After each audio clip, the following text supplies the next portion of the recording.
The Smithsonian here in Washington has joined the long list of institutes offering to help with recovery efforts, but many of the artifacts in this collection simply cannot be replaced. Journalist Marita Bittencourt joins us from Rio de Janeiro. Welcome. One of the great losses, of course, she alluded to it, is the first Brazilian. It's described as the crown jewel in the museum's collections, a 12,000-year-old fossil, the first human fossil found in Brazil. Talk to us about the importance of that loss and some of the other items that were lost in this tragedy. This one is really important because it was found in 1975 by a French archaeologist, and it was the oldest fossil, human fossil, in the Americas. So it's something really priceless. It's a very sad day for us here in Brazil. Everybody's in shock, so it's a very sad day for us. It's tragic. There was an anthropologist that compared this loss to the burning of the library in 48 before Christ. Dear ancestors, I will remember and recover, not forgive and forget. I will honor your sacrifice as you were honored to make it. I understand that you have made your sacrifice so that one day we could rise again. So I will recover your honor and I will make you proud. Honor to the ancestors. All praises to the Most High.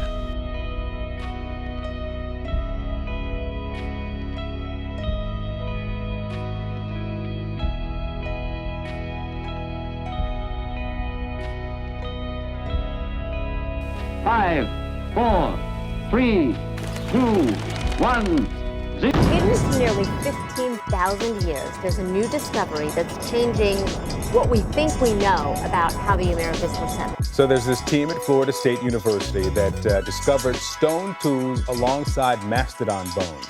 That means they found the oldest known site of human life in the southeastern U.S. Consider that. Think about it for just a second. We're joined now by Florida State University Assistant Professor Jesse Holligan. Professor Holligan, good morning to you. Good morning to you guys. So put into just layman's waking up Saturday morning, eating my Wheaties terms, what this means, the discovery of these tools. So these bones and artifacts show that people were in Florida 1,500 years earlier than a lot of people accept the Americas were colonized. And more importantly, a lot of us were taught that the Americas were colonized by some folks coming through an ice-free corridor from Alaska through Canada into North and South America around 13,500 years ago. That's what most high school textbooks say. That ice-free corridor wasn't open until 14,000 years ago. This site is 500 years older than that. And in Florida, which is by any stretch of the imagination, kitty corner across the continent from Alaska. So it means that we really have to re-examine how and when the Americas were colonized. So this pre-Columbian black group in the Americas, mostly along the West Coast, California, what is now Acapulco, of a black group of people who do not trace their ancestry to Africa. No one can understand where these people have come from. None of them survive anymore. They do not exist. They have been either bred out of existence or they were the victims of disease or whatever. However, with this new DNA testing, which is now, in other words, all the DNA of every group in the world is now fed into a computer. A computer then can make correspondences, comparisons between every other group. This black group, which they found traces of in the Americas, matches, strangely enough, with Micronesia on the other side of the Pacific to a people called the Negritos. These are black people who trace their origins not east from Africa, but westwards across the Pacific. Now that leaves a tremendous problem. How is it possible that these Negritos or their ancestors could have possibly come across the vast expanse of the Pacific? The skulls aren't European, but they aren't American Indian either. These skulls are as old as the Ice Age. And this is the oldest of them all. The skull of a young woman nicknamed Luthia by scientists. Can she tell us who the first Americans were? The statistics, the quantitative analysis we were doing was not showing just people to be Mongoloid. In fact, the analysis was showing just people as anything except Mongoloid. That to me is a Negroid face. It has all the features you associate with a Negroid face. The proportions of the face, it doesn't say anything about it being Mongoloid.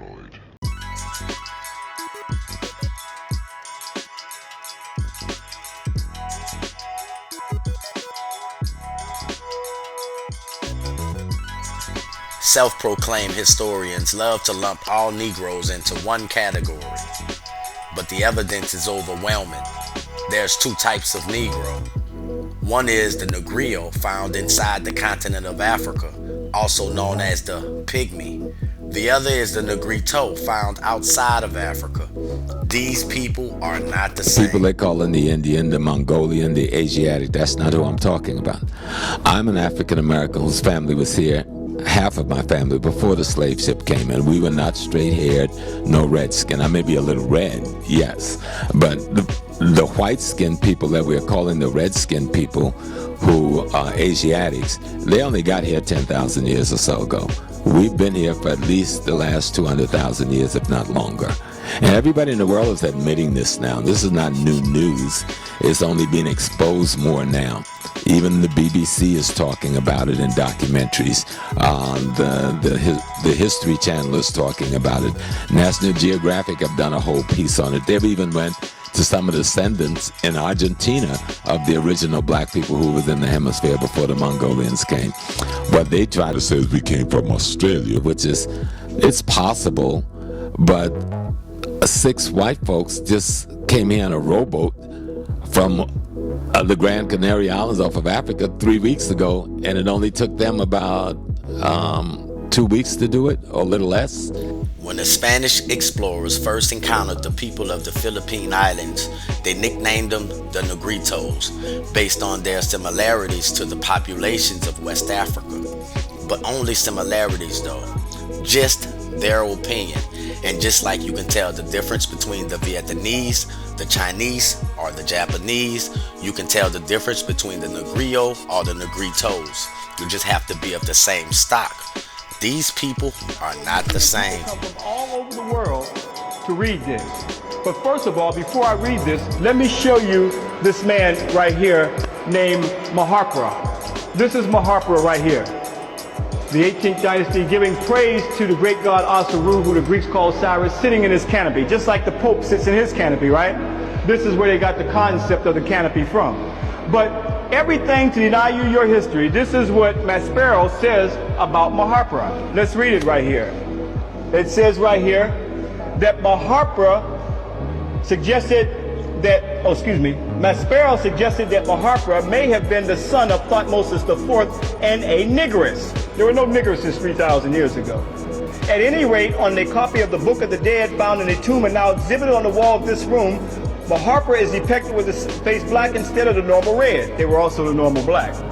A detailed examination of his mummy, which showed that he died at about 20 years of age, also showed that he was Negroid, but not actually a Negro.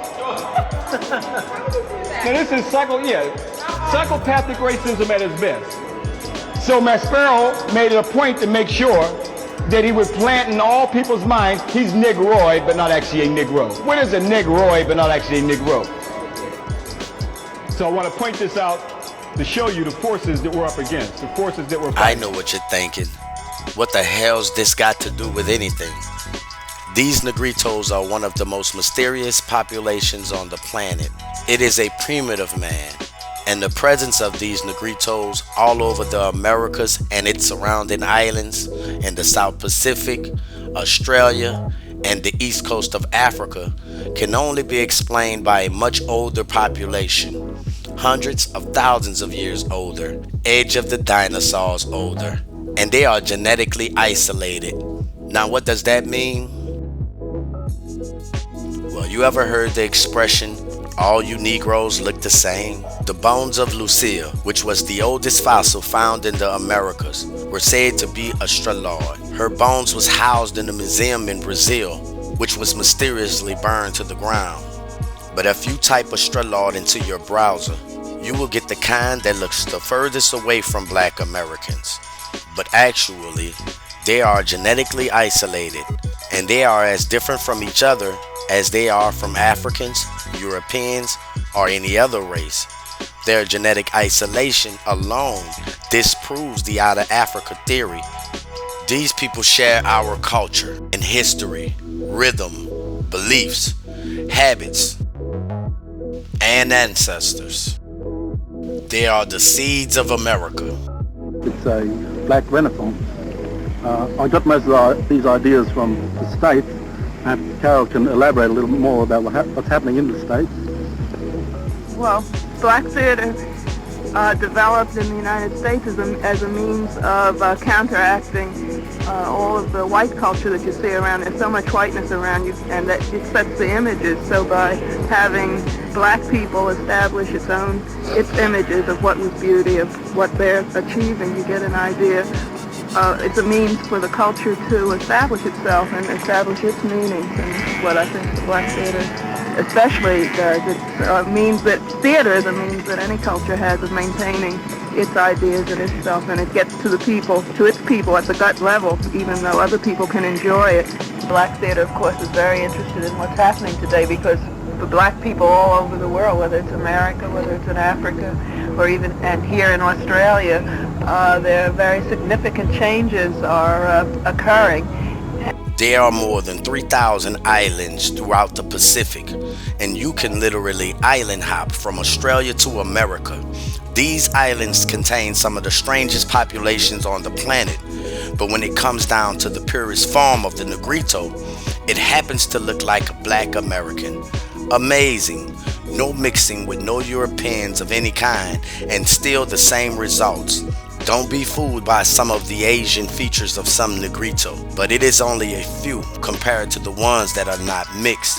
You will find the purest form of the Negrito in the Solomon Islands and the islands of Melanesia and Micronesia. These people are of the old world, and they have old spirits, and they are very wise and very talented. This is not a make-believe story, and they actually have more evidence to support what I'm saying than to disprove it.